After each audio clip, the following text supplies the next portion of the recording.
Hello everybody, welcome back to Table of Geeks. Today we're talking about HP Lovecraft and creepy things with Cthulhu and stuff. So with that, hi! Jose is a sign that's very important. Oh, yes. Both of you look at Keep that. it rated PG-13. Both of you look at that. I don't like that sign. I'm not saying my 13-year-old sister definitely listens to all of these podcasts to support me. Listen, but high faith. think of the children, okay? Think of the children. Joke's on you. I can't read. Joke's on... These kids be really mad if they could read. Alright. So, HP Lovecraft. Jose, how much do you know about the Cthulhu mythos? I know that Cthulhu has tentacles, that he's in a death-like sleep under the ocean. I can't remember which one. And if you look at him, you go mad. And I know that I do not like the person who wrote these. Yeah, that's fair. That's a fair point to have. Yeah. Allie, what That's do you know? about it. What do you know about hence the question mark. mythos? Did you say me? Because you cut out there. Yes. What do you know about the mythos, Allie?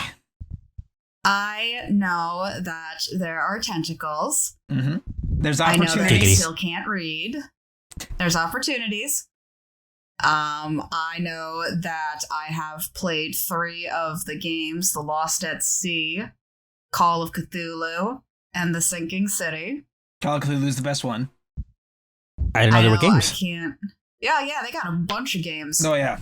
There's also a tabletop. Mm-hmm. They actually have DM'd the tabletop twice. I've played the tabletop.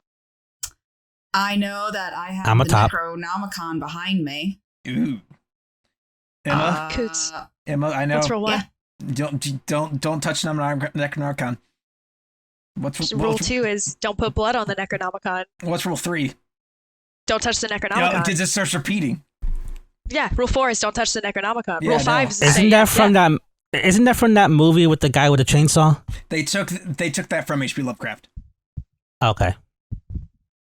I know there's a lot of fish people. Yes. Because of Mermaids. What?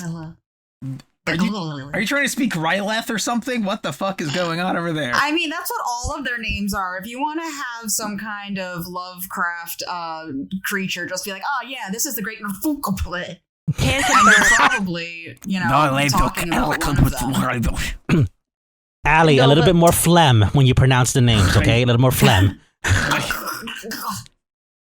And I know that there's a lot of madness, but that's half the fun of life. Exactly. So, yeah. And I know that H.P. Lovecraft was a racist. Yes. Even that part. I'm going to say this for you. I am a historian, for anybody who's going to argue this fact.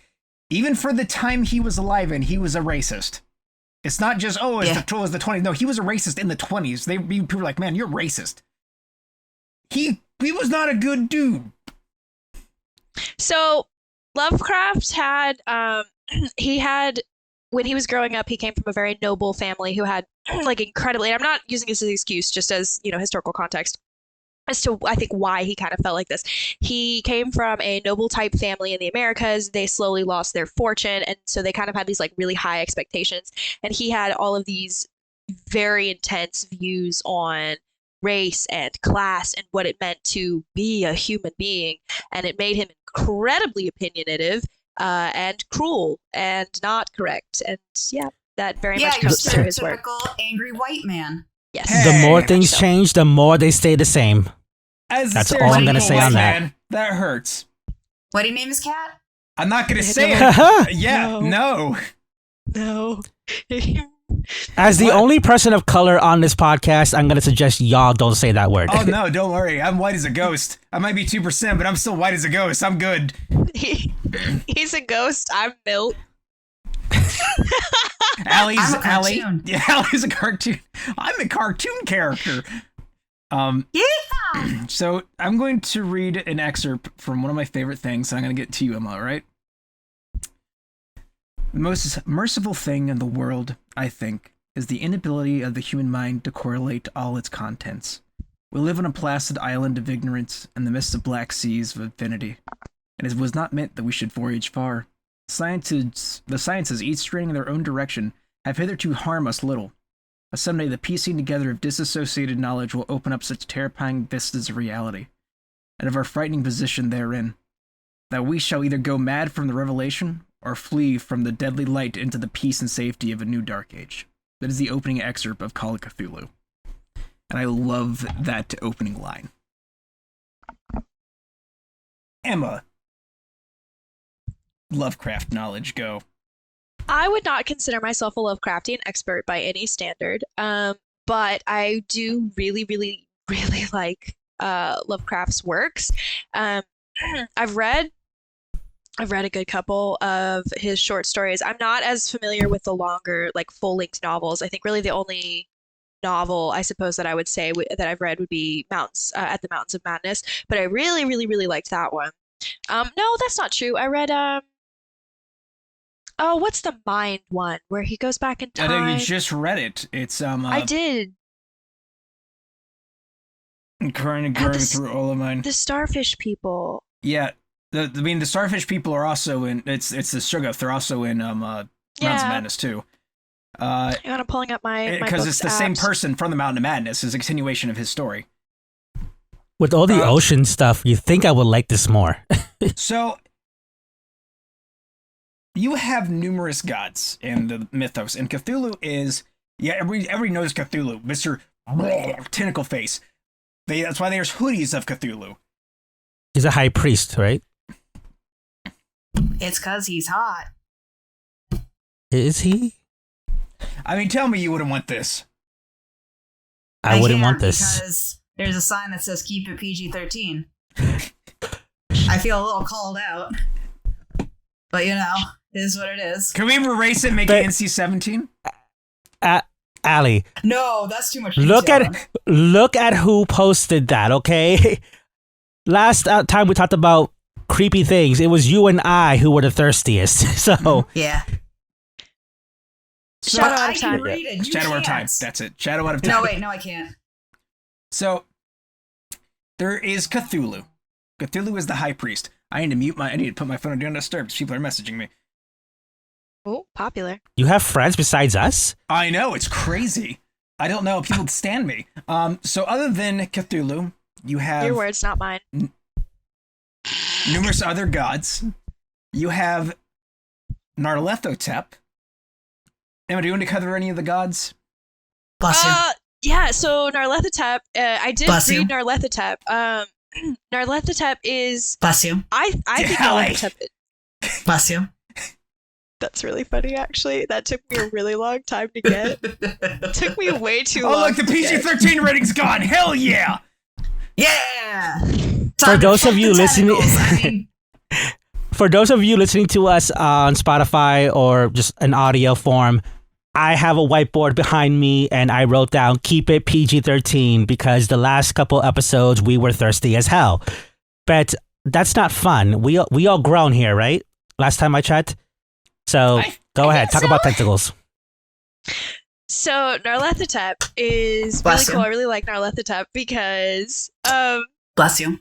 They are every deity. So I believe in the actual writing, he is presented as an Egyptian pharaoh. Yes. But he is kind of insinuated to be Loki. He was Anubis. He was those are the only two that I can think of in the actual Satan lore of the story. But Satan! He's supposed to be as Satan. That's right, Satan. He's also Satan. He's implied to be Satan as well. He's every deity or demon that humanity has ever worshipped or feared. It is Narleielefleele. I'm an idiot. It's really cool. I was trying to find it. It's here. I found my other things of fucking Cthulhu Mythos. Don't worry, Ellie. You think that's bad? Wait for my next one, which I'm going to talk about, which is Shub-Niggorath. Bless you. Is that the lady one? That's the lady one. She was also known as it's a good thing the black goat with 1,000 young. Oh, is she gonna be in the one that's a sucker for love too? Yes. Oh. And she also have her here too. I should just bring this over here at this point. This is Shub-Niggorath. and she's one of the only ones that in the Mythos, her cult. The fuck is that? This is Shub-Niggorath. A lot of boobs. A lot of titties. Those are titties? Yeah. Those are titties. Oh god, I thought they were eggs. It's just their alien titties, so they look weird. Ugh. Usually I'm for the alien titties. I don't like those boobas. Yeah, Welcome to Lovecraft was dark kind of stuff. like scared of everything, which is partly what makes his writing so good. Yes. But Emma, go into what he was really scared of. Oh my god, no, I'm actually People so of proud of color? this. Okay, Oh, so other one of than my favorite that- things about Gay people? Other than that, well, I mean, The yes, Jews? them too. Anything that wasn't him, Women. essentially. He was Yeah. yes, very afraid of women. Anything that wasn't the UK? Yeah. Cats? no, he liked cats. The ocean? Yes, he was scared of the ocean. So Bread. one of the really cool things about reading like a bunch of his different works is you can really like start to pick his part of like his life apart, and you can kind of see where he is getting like these similarities in his style from these different pieces. And one of the things that I noticed when I was reading is that he never really describes the moon in a positive light. Like he always describes the moon as like this sickly green color, this like horrible thing in the sky. And I ended up texting Coots one day and I was like, hey, was Lovecraft afraid of the moon? And we ended up Googling it, and yeah, he is quoted saying, I hate the moon. I am afraid of it. For when it shines on certain scenes familiar and loved, it sometimes makes them familiar, unfamiliar, and hideous. He specifically was afraid of the moon because this was at the time in science when they had just discovered that the moon is like, it's locked onto the earth, so we never really see the dark side of the moon. And he deeply believed that something lived on the other side of the moon and was going to come and get us. Yeah, Rita Raposa. Sorry, I don't know anything about this stuff, and I just want to talk. So, That's fine. Listen, that's fine. Emma, what about Yogg-Sothoth? Bless him. Toxithoth? wait, before you continue, how many gods are there? We Yes. pretty much hit Yes. all of them. Well, all the big ones Okay. I really want to talk about because I'm not going to get into King Yellow and everything else. Yogg-Sothoth is basically, hey guys, we're Listen. existing right now. We're all living. And whenever he He's the wakes dreamer. up, everything ends because we're all just Oh. his dreams. I Reality think is some just of his us are dream. nightmares then. Yeah, I think so too. But now I'm gonna move on to my next part. Emma, book, go. Favorite book. Go.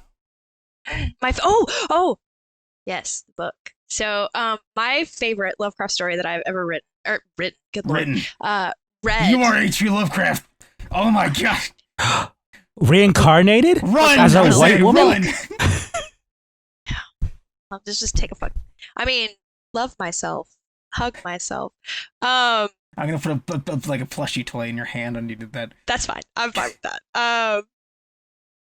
It's this short story. It was the very first short story of H.P. Lovecraft that I ever read. I actually read it in my high school creative writing class. I was just bored, and I was like, The Reanimator? I want to read some Lovecraft.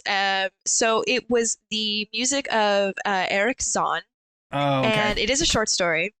And it's really cool. So it takes place I want to say in Paris. I want to take place in France. And so this dude, effectively, he's like walking down the street. He finds this really dark like alleyway, and he's like, these buildings don't look normal. Okay, whatever. And he goes and he ends up moving into one of the apartment buildings in one of these complexes on this weird street. And every night he hears this upstairs neighbor playing his viol in like these unearthly, freaky, just inhuman wailing kinds of. It's not even music, it's wailing.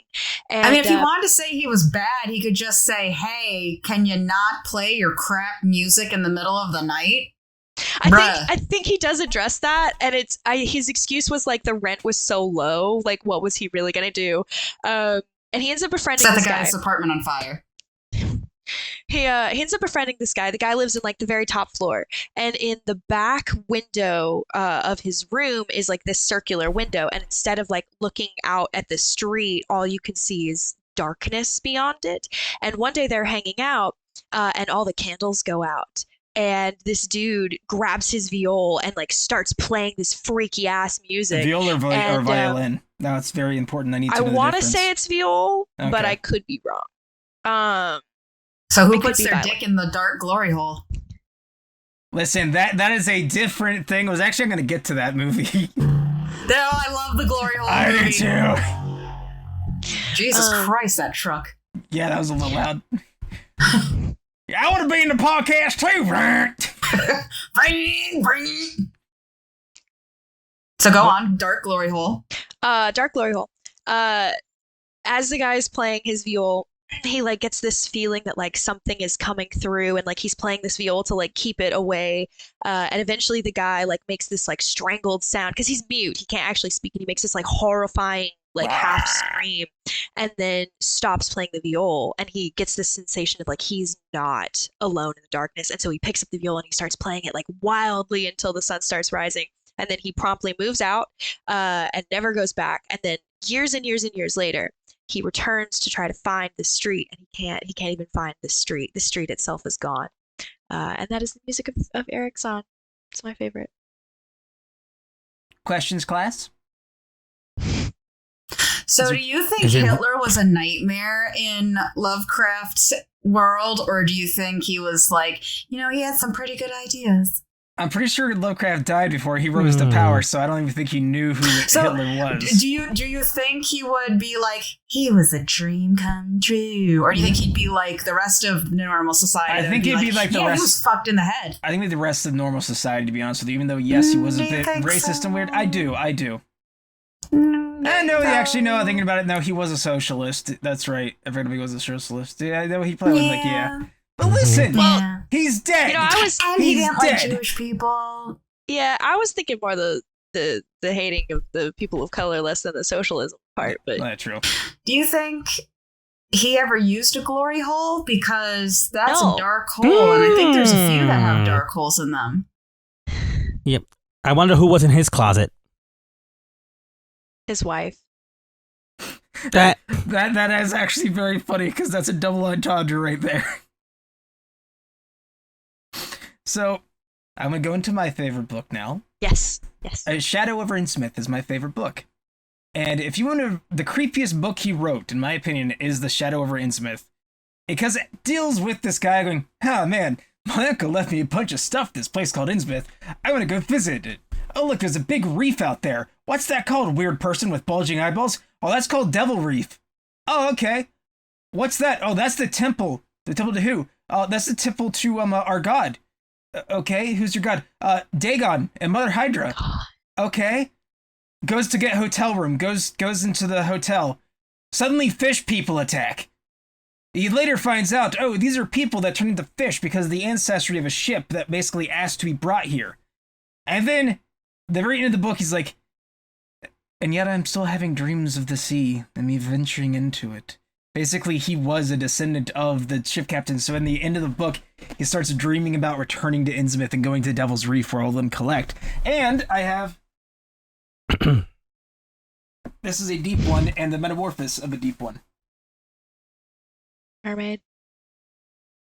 It's a mermaid. That's a salamander, man. It's a mermaid. Mermaid. He's a magical leopard, Charlie. Damn, Arrow, you changed. One of the really cool hallmarks of Lovecraft's style of writing is he essentially does like found footage, but like through found writing. So most of what he writes is, I'm writing this, on my deathbed, or I'm writing this so somebody else can have the knowledge of this. But with the Shadow of Innsmouth specifically, you get a little bit of that like found footage type thing, but you do get a little bit of like true, genuine, this is happening in the moment, this is action as well, which is part of what makes it so spooky. Like, here's some movies that actually are very similar to Cthulhu, like Mythos kind of stuff. You have Color Out of Space, which literally is just a modern telling of it.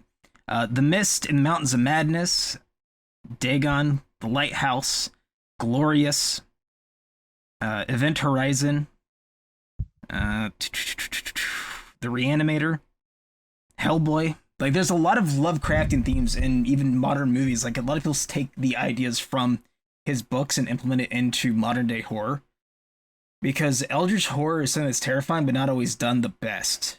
Like, you all seen what was that movie? The movie where a bunch of people are taking bets on what monster is going to be released in like Cabin in the Woods. Yes. Yeah.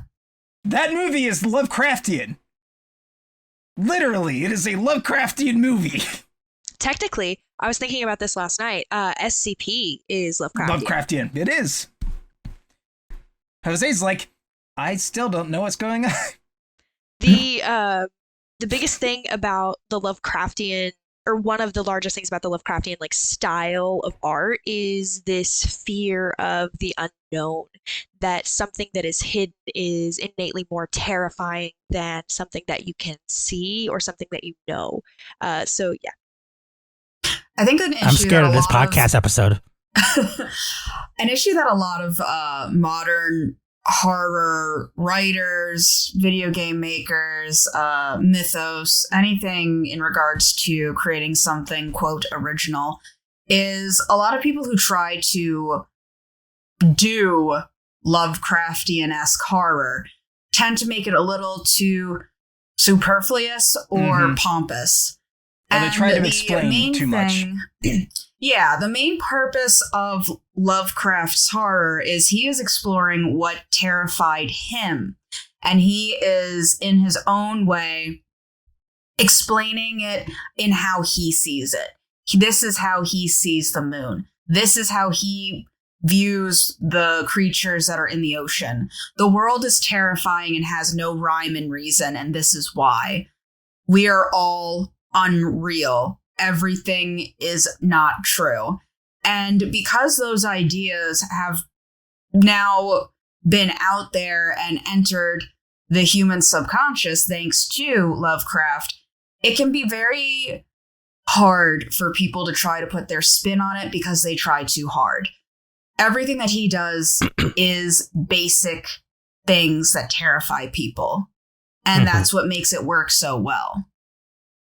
I mean, I can't speak too much on that because, again, I really don't know anything about this. I did some research here and there on the man, but I think what I'm just piggybacking off what Ali said, that comparing him to more modern writers and how they don't usually, strike gold with what they're trying to do, is that there are common themes, like obviously madness, insanity, stuff like that. That's not something that was unique to him and his family.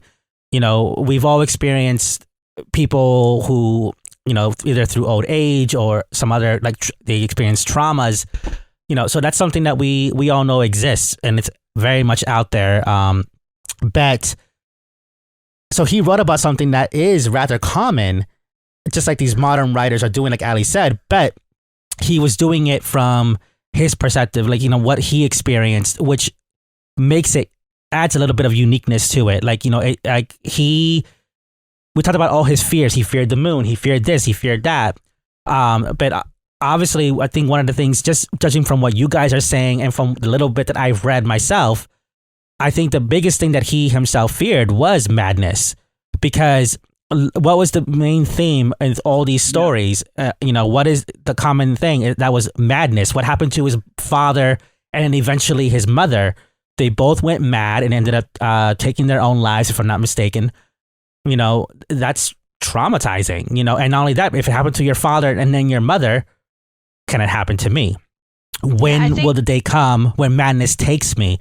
And that's the thing about all these creatures like Cthulhu, for example. If you were to just look at him, that would cause you madness. And I think in his story, from what you guys are telling me, again, I could be wrong. I never read anything on this, but it seems like, madness is always within reach. That guy felt like something was in the darkness. So I'm going to play that thing real. It's like there's a veil between us, and the people who go through that void become mad because they see something they're not supposed to. Exactly. And it's always that danger of avoiding the madness more so than avoiding death or anything like that, because death will release you from that, obviously. That's something that we see in a lot of, even in modern stories, the only escape that you have from the chaos is death. So I think for him, from what I'm hearing from you guys are telling me, what I'm picking up from this as a a non-fan or an outsider looking in, is that that's a very common theme. It's like, madness is always within reach and we don't want it. He very much feared the loss of control. Yeah. So specifically, like in the last story I read, The Shadow Out of Time, it's about like brain swapping. Like his soul, for lack of a better term, gets zapped back like 45 million years, and something else comes and takes over his body and like learns, and then they get swapped back. And that is a very common theme with a lot of his works, is this kind of like brain swapping type thing where you just lose control of who you are and what makes you you. And that is an element of madness, is losing yourself and becoming someone new that you do not control. It's like the thing too that he feared a lot was the idea of not having free will and free thought. Like in the Mountains of Madness, it tells about how there's this old ancient city in Antarctica where these things called Shugos used to live. And the Migo drove them into the sea. And humanity was slaves to the Shuggoth. And then we were like mindless slaves, and we broke out and we started forming intelligence and became like this. Whereas in the book, you're still like, all these Shuggoths are still underneath the ocean and can rise up any time and just return us into slavery like that. Which is Are you saying sugar in a southern accent? No, Shuggoth. Shuggoth. Okay. I was like, hey, sugar. It's like all I the was sugars under the sea. All the sugars, man. Like Southern Bells. All them sweet teas gonna come out of the ocean. Well, bless my heart, call me Sally. Actually, I get the picture of the sheriff. It's very interesting that Lovecraft, who was so fearful and hateful of basically everything and everyone, he was a very xenophobic person. His view of fearing the lack of free will was quite stemmed from his inability to really enjoy anything. So he had the free will to be scared of everything. Oh, yeah. And I'm still searching for I love how Coots and Emma are talking about the mythologies that he created, the gods, the creatures, the stories themselves. And me and Allie are just like, this is a bad man, and this is why. No, I mean, you're not wrong. Bitch. You're not incorrect. It's making comments and discussion, which is important. Like, we always need to have... Before we started recording, Coots and I were having a discussion, and I kind of want to get your input on it. Because I had a similar situation come up with, it's more modern, with Harry Potter. I was a big Harry Potter fan. I was a Hufflepuff and all that. And then we found out... I mean, yellow. I don't mean that insultingly. That is a Shuggoth, by the way. No. Are those titties too? Those are eyeballs. Those are eyeballs. Oh, thank God. They got eyeballs that come and get you. I love how it's the gay guy who's not offended by titties. But anyway, going back to what I was saying. I'm not offended by titties. I'm more for them. It's just, I don't like it when they look like little pus bubbles. Valid, I guess. Yeah. So, ask him the question you asked me before we started. So when J.K. Rowling's personal views on certain people came to light, the fandom was kind of divided. And as someone who has people, I am obviously part of the LGBTQ plus community, and she has a problem with the T, trans people. It kind of made me feel like I can no longer support this world this very magical world that she created. Now, do you guys feel that you can separate the art from the person who created it? Because finding out, like Coots recommended I first look up the name of his cat.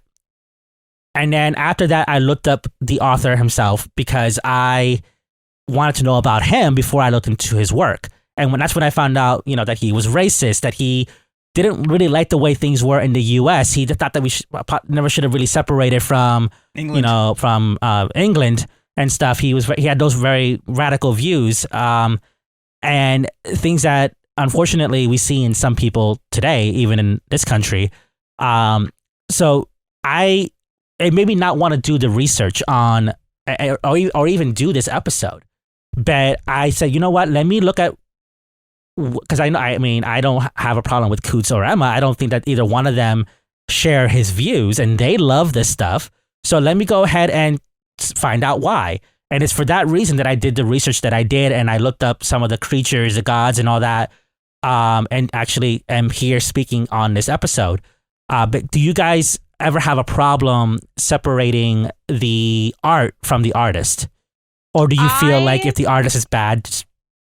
I do not believe that the art should ever be separated from the artist. The art is the creation of the artist. And whatever type of art you are looking at, be it a painting, be it a novel, be it a short story, be it a movie, you will be seeing the direct influence, the direct biases, the direct beliefs of the artist that created it. So I don't believe that you should separate the art from the artist. I don't want to sound, I don't know, bad when I say this, I guess. But when it comes to creators who were like staples and essentially created entire genres, so Lovecraft or, Tolkien, that effectively began fantasy as we in the modern world know it, you can't really separate what they put into their works from who they were as a person, but they did change the face of society. They absolutely changed culture with their art. I think it is important to recognize know the wrongdoings of him, but also know the effects his books had on us as a culture today. Yeah. And that's part of the reason earlier why I was saying that I really enjoy reading multiple different things that he has written, because the more you read of his stuff, the more you can see it, the more that you begin to notice the patterns, that if someone is going to die, they're someone that Lovecraft would have considered lower than human, that the characters who are ignorant and always have these horrible accents always come from these particular lifestyles and backgrounds. Even Innsmouth, he's like with their backwards accents. It's like it's supposed to be in I think Massachusetts, like they're next to Boston. It's like they don't talk like rednecks there. Nope, but that's just what he believed, and so that is what he put into his art. So I guess in essence, no, I don't believe that you should. But I think it is, the artist is inherently part of their art.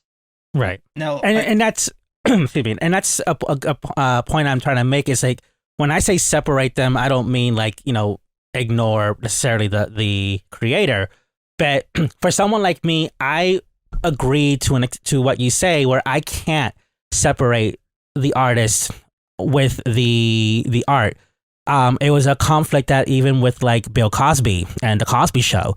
Cosby Show was this very popular show. It was groundbreaking because we got to see a black family on TV, in a good light, and then you find out what he had done later on, and a lot of people were like, we can't watch this anymore, it's tainted, it's no longer good. And then there were people who said, oh no, I can watch it because I can separate, he is an actor, but the character is the character. I can consider them two separate things.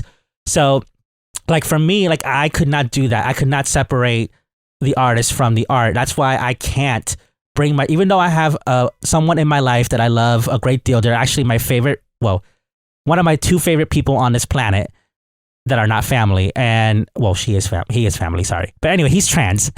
And he told me, you want to play Hogwarts Legacy? Play Hogwarts Legacy. So I have permission from the only out trans person that I know to do so, but I in good conscience could not do it. So I just wondering, if you guys are ever bothered that someone, the guy who created these stories that you hold dear, that you Coots, you have that stuff on your wall, and everything. You look at your hoodie, so you guys. I was just curious, as you guys are able to separate that or not, or do you feel like it should? So with me, basically, how I look at it is, as I told you, I can separate, but the thing is, I don't fully separate because I know HP Lovecraft wrote this. But the way I look at it more so is, like I said, HP Lovecraft had no kids. He has no descendants. None of his family's making any money from those books anymore because he doesn't have any family that's making income. These books now, after he's passed away, I'm happily willing to buy and read, not because of the fact of what he did as a person, but the fact that he created a mythos I very much enjoy because I love horror. I find Eldritch horror really fascinating. That got me into, like, I got into Lovecraft due to playing Call of Cthulhu, the RPG. And it's very much of a thing of, for me, I understand and I will always acknowledge what Lovecraft was like, but also I want to also exonerate his books away from him, because yes, some of his books have very bad things, but the thing is, even now with Color Out of Space, the newest movie they had to come out with it, they literally flipped it to where the black guy in the movie was the main character who lived, and all the white people died. Do you feel like that is something that will make up for his views? I'll never make up do for you it, feel but I feel, right? Or do you feel like it's the right way to go? It's the right way to go. Like, it's the right way to go. Yeah, I don't think you can definitely love a piece of art even if there are elements of it that are problematic. But I do believe that it is really important to acknowledge the parts that are problematic and not try to just sweep them under the rug. So like with the example of J.K. Rowling, I grew up with Harry Potter. It was literally one of the very first book series I ever read. I was going to the midnight premieres, the book release midnight premieres. Like I was in that shit. And I loved it, and I did. And then growing up and, studying a lot more literature and learning to pick apart an author depending upon what they write, you can go back and you can see it and you can read it. The only Asian person in her novels is literally called Cho Chang. There's a scene with like the girls and then the girls' dormitory in the Gryffindor common room, where guys cannot walk up the stairs to the girls' common rooms. The stairs will just turn into a slide and they'll walk in, but girls can walk perfectly fine into the guys' common rooms. And so there are these little things that do begin to just really pop out at you when you notice that they're there. And I don't think it ever makes up for it by any means or standard. But right. I do think it's very important to acknowledge that is there. But I do think you can still love something. I think maybe with J.K. Rowling specifically, because there was such focus on what she said, and because she herself was so adamantly, like, very verbal against the trans agenda and transgender people. I think that kind of heightens it a little bit as well. So when you have someone like Lovecraft who's dead, like Lovecraft isn't going to get on Twitter or X or whatever and, tweet his cat's name, but J.K. Rowling would get on Twitter and would say all these awful, horrible things. And she would benefit from you buying and viewing and everything still, because she's still very much alive. But yeah, so I mean, that's just the way it is. Cause like I'm a big fan of Marvel. Last episode that we recorded, superheroes, Stan Lee was my hero. And when he passed away, I cried my eyes out. I love the world, the characters he created. But if an article came out next week that said that he was homophobic or he was racist, I would be devastated. But would I stop reading X-Men comics? Would I stop reading, the Avengers, watching the MCU movies because he has a big influence? I would like to say that I would stop watching and reading, but I don't know, because my love for that franchise goes very deep. Just like your love for, the worlds and the creatures and just the horror that Lovecraft created. That's very, Coots, like I could see it in your face. Like you really do have a passion for this his works. Shut up about Lovecraft. Yeah. I mean, he's been begging it since day one of this podcast to do a Lovecraft episode.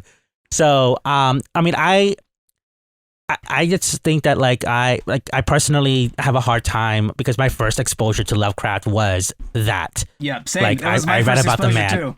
Yeah.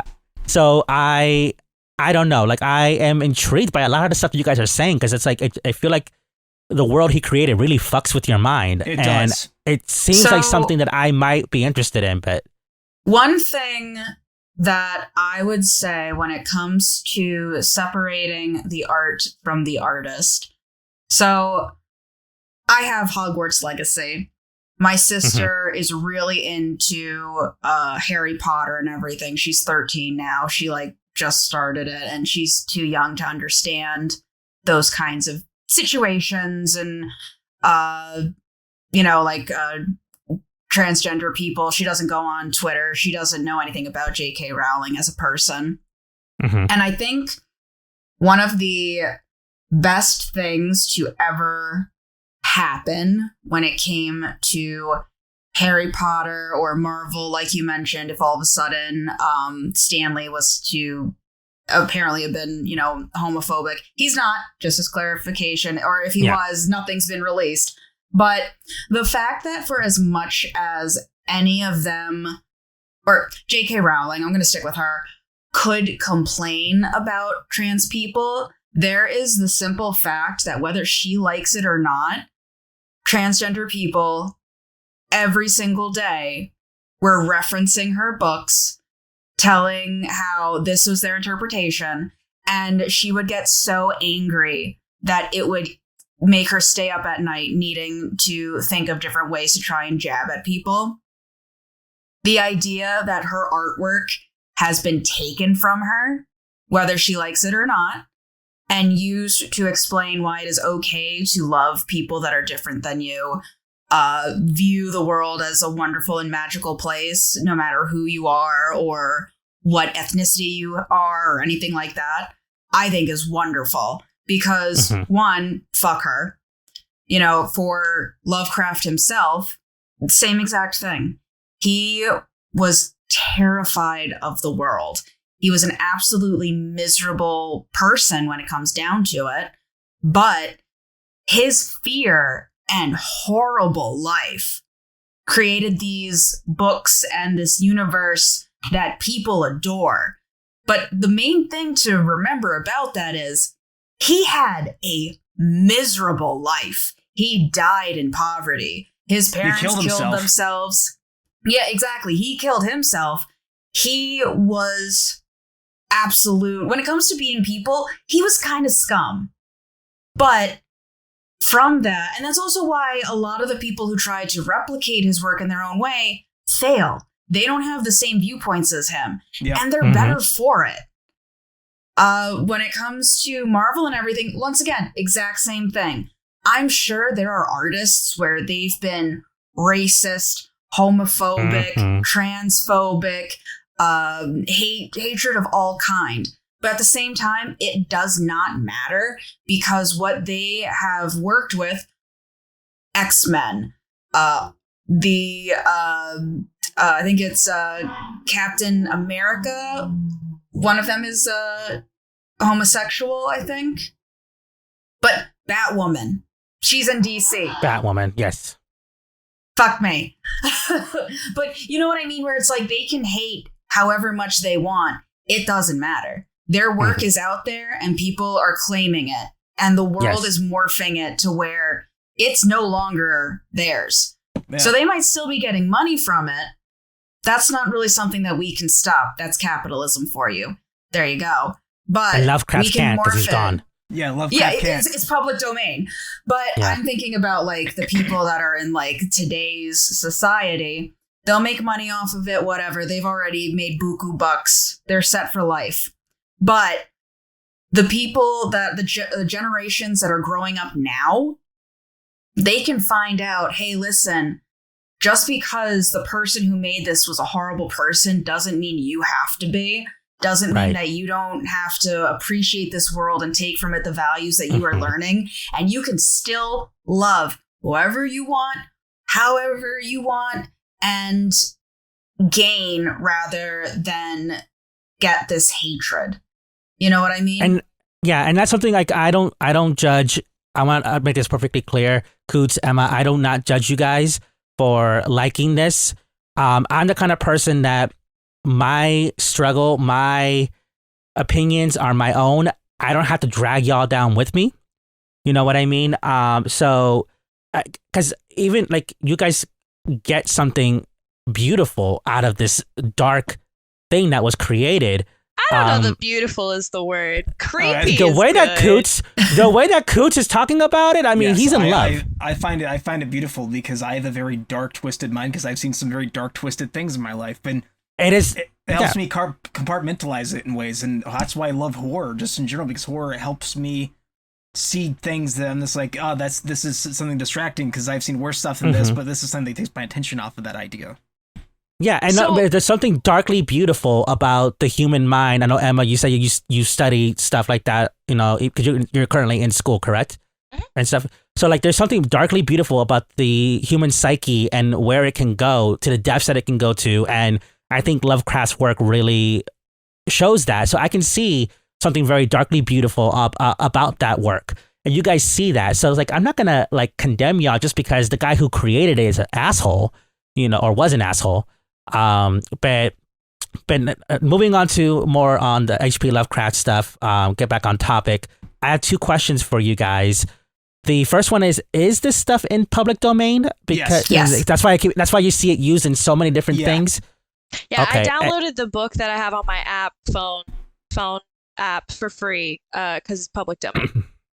Okay, and the second question is, since you guys do love this so much, and someone like me who is new to this, and I'd be willing to put my toes in the water and stuff and read a couple things. Where is a good place for new people who are unaware of this to start?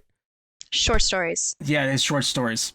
His Video novels games. are good. The video games are also good because Yes. you get that visual medium. But if you want to read, start with the short stories.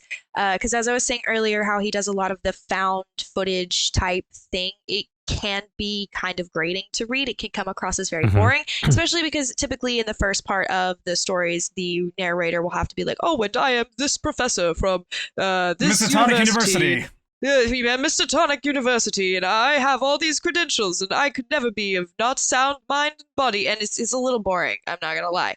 But if you read the short stories, you get a lot less of that jargon, and you get a lot more of what is actually supposed to be happening. And then if you find out that you like that style, because it is an incredibly stylistic way of writing, that's when you move into the novels.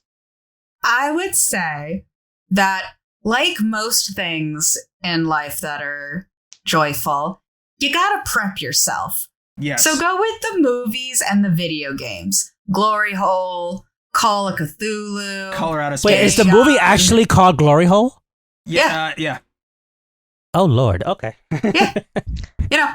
Get a little prep work done so that you know what you're gonna be in know for. what Eldritch Horror is, because Eldritch Horror is Eldritch Horror. The same thing. We're on the same wavelength right now. Me and you right now. We are fighting the same joke right now. You just gotta make sure you're thoroughly prepped. You don't want any accidents to happen to where you might be taking on more than what you expect. She speaks the truth. So, you just... Allie, I think you were a gay man in your previous life. Or you'll be one in your next one. Hey. I should be so offended by that, but whatevs. You can't be offended. There's no shade around here. The clouds weren't in the forecast. Girl, I am Latino and gay. If I was throwing shade, you would know. Yeah, I'd be like, where the fuck did the sun go? But all right, so short stories is a good place to start. Now, how accurate are the games to, like, how faithful are they to the books and the short stories? So I played The Sinking City and Call of Cthulhu. The game Sinking City is accurate to the books. My God, it's also a slog to get through, and I do not recommend it for anybody who's not a huge Lovecraft nerd. Call of Cthulhu, very fun game, gets you a lot of information about this, I would say Cthulhu in general. It also has a few other monsters, like it has a dimensional shambler, things like that in that book, and it goes into basically, you're fucked no matter what you do. Everything's fucked regardless. Yay! That's why I love that game, because it's so Lovecraftian, because they did a very good job with it. And movie-wise, I would definitely recommend Colorado Space, or I'd recommend pretty much any... I can't really think of any other good horror movies that kind of pertain to Lovecraft. Because I wouldn't recommend Dagon, because Dagon is not a good movie. When it comes... Wait. I had to wait for that motorcycle. The Daytona 500 is right next to Allie, apparently. Yeah. Oh, there's Ash versus the Evil Dead, technically. Oh, Ash, yeah. The Evil Dead series is Lovecraftian. Yeah, that's the one with that I was mentioning earlier with the chainsaw guy. Whatever his name. I don't Ash. like- Ash. His name is Ash. I personally, if I am going to watch a horror movie, I very much like psychological horror, which is Same. one reason I like Lovecraft. But I don't like movies that have gore in them, and that is one of the big staples of the Ash versus the Evil Dead series, I should say. But I don't mind it. yeah, sometimes I cringe really hard and close my eyes and pretend that what I'm watching is not actually happening. Like cheese grater scene. But Yeah. yeah. Moving But on. you know, So There's The Thing. The Thing was a good one. The Thing is another one. the Yeah. thing is so good. The thing is so good, dude. Have you never seen The Event Thing, Jose? Horizon. Event Horizon. The only thing I know about is Annihilation. the only two things I know about are from Addams Family and Fantastic Four. You need That to is watch. You need to watch The Thing, the movie The Thing wanna watch The by Thing? John Carpenter. It is so good. We're having a thing watch party? I'll do it after Ooh. this. But no, Jose can't do it after this. Real I quick, can, I know. unfortunately. I have to watch As- Drag Race. As a quick recommendation on a book series that is Lovecraftian inspired but is not Lovecraft necessarily, you should read Annihilation. Just Yes. the first one. Yes. And watch the movie, because it is very much in that realm of you don't know what's going on. You are left with questions, and that is simply how life works. it is the Dreamlands literally coalescing and forming in reality, and that's what I love. And the movie does a great job of it. The book, though, goes hard. Yeah. So There's also SCP.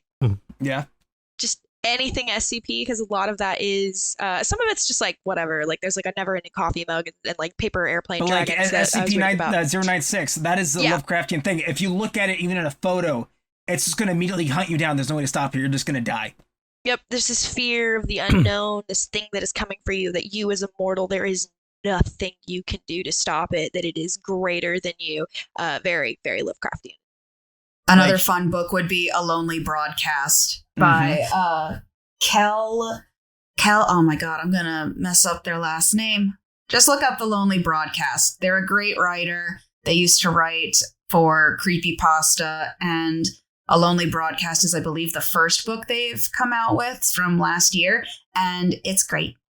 There's a very old creepypasta too that also is very Lovecraftian. It's something about a cave, or what's it called? What's that creepypasta called? Hang on, I gotta look that up. It's something. Rigatoni? No. Oh. The fun Well, while you're fact looking would that be- Oh. Oh, I was just going to quickly say the fun thing about A Lonely Broadcast 2 is it stars a gay woman and a handicapped Latino man. And I just think because that is everything that Lovecraft hated, I think it's beautiful.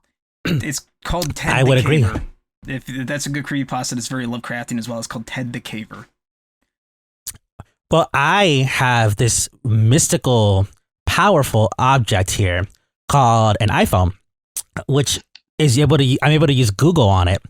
And for those of you guys who don't like reading like actual like novels, or you may not like video games because you were born in like the 60s or something, there are other options. I just looked on Amazon, and they actually do have these stories in graphic novel comic book form right now.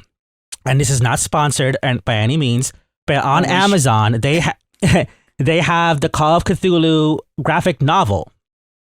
So basically a comic book for at time of this recording, $12.99 for the graphic novel. So if comic books are more your speed, that's another way that you can get into this. I might actually buy this and get into it that way, because I'm a big comic book fanatic.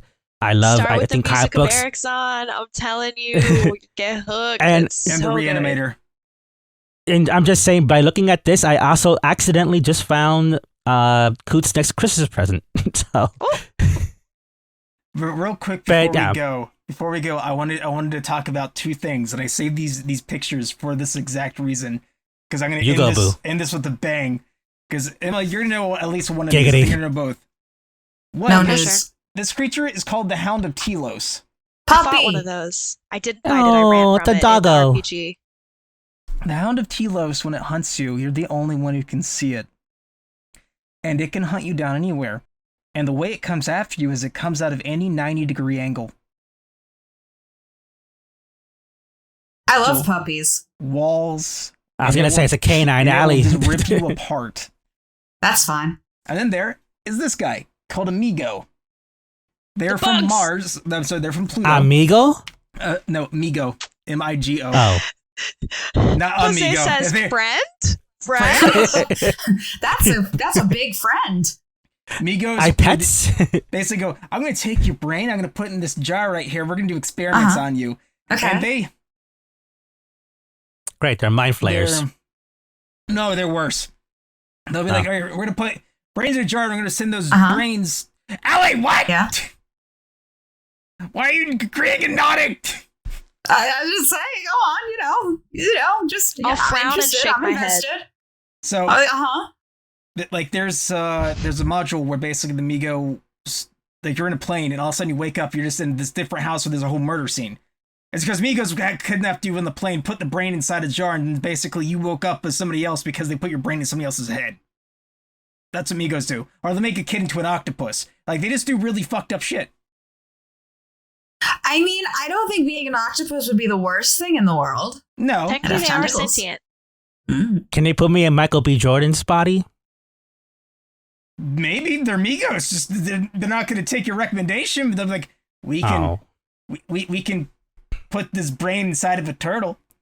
See what happens. Yay! I wouldn't have to work anymore or worry about taxes. Yay! Tax evasion. And they live longer than us.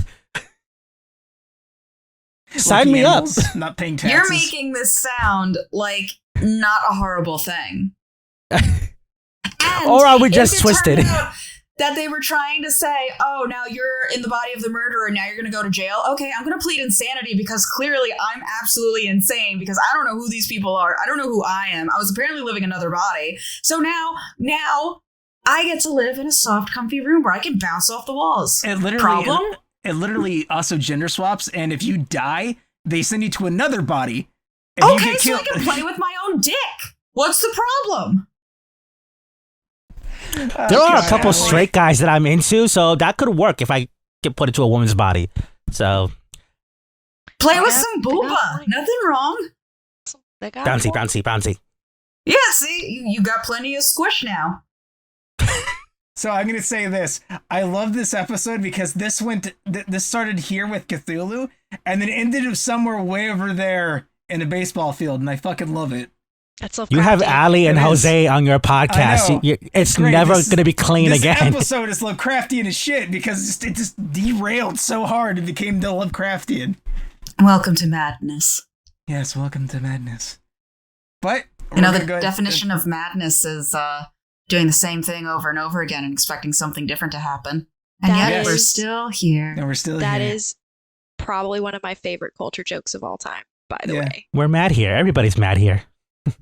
So I'm going to go ahead and say that's all for now. Everybody, thank you for listening and tuning in to the weirdest Call of Cthulhu HP Lovecraft talk show for our podcast ever.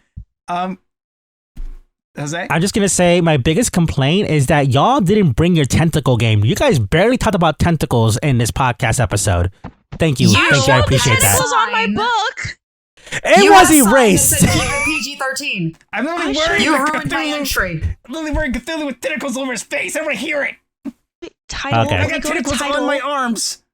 New annotated HP Lovecraft. There you go. Bring in my tentacle game. Tentacles. Okay. Good. Thank you. I appreciate there's a that. tentacle dildo too. Mm-hmm. I know. It's on Bad Dragon. Yeah. Not sponsored. It's on Amazon too. It can be. Not sponsored. God, they would at this point though. Yeah, they really oh my god, would. it's on Amazon? Yeah. Yes, and there's also one that comes with eggs that you can have be inserted. Anyway, moving on. Goodbye, everybody. Hello. Bye, everybody. Damn, have a great that's a Have a great night. Bye.